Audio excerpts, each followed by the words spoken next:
আমার ওইখানে শোনার পরে আমাদের এক ছোট ভাই আসছিল ওইখানে ওই আইডিয়াল মাদ্রাসায়। তো আমার এক ছোট ভাই আসছে, আমাদের দুইটা ছোট ভাই গেছিল ওখানে। যাওয়ার পরে আমাকে ফোন দিল যে ভাই এরকম বিষয়, আপনি একটু আসেন। আমি গেলাম। এটা হলে দুটা ছেলে, তিনটা ছোট ছোট ছেলে, হয়তো 10-12 বছর করে বয়স হবে ওদেরকে। তো ওদেরকে রাতের বেলায় উনি পর্দার আড়ালে নিয়ে যায়, যেখানে হুজুর থাকে আর কি, সেই জায়গায় নিয়ে যায়। নিয়ে গিয়ে ওদের কুপ্রস্তাব দেয়, মানে যেটা খারাপ কাজ সেটা করে। এবং এটা ওই মজিবনগর আইডিয়াল মাদ্রাসায়।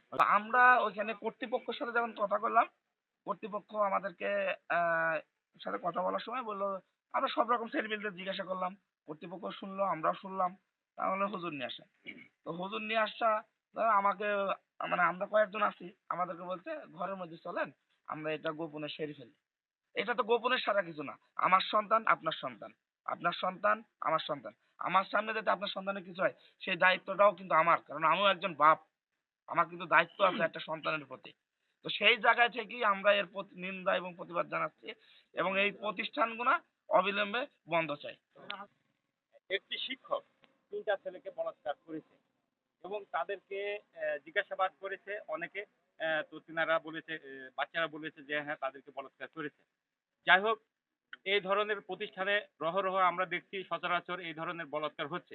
এই ধরনের প্রতিষ্ঠানগুলো আমরা বন্ধ চাই এবং বাংলাদেশের যে সমস্ত মৌলানারা এই কাজগুলো করছে তাদেরকে আমরা আইনের আওতায় দৃষ্টান্তভাবে শাস্তির দাবি করছি। তাদের দাবি করছি সর্বোচ্চ ফাঁসি দিয়ে তাদেরকে বিচার শুরু করতে হবে। তাছাড়া আমাদের সমাজ আরো কলুষিত হবে। আমরা এর ন্যায্য বিচার চাই। কারণ হচ্ছে আজকে যদি এই প্রতিষ্ঠানগুলো এইগুলো ঘটতে থাকে তাহলে আমরা কাদের কাছে ছেড়ে দেব?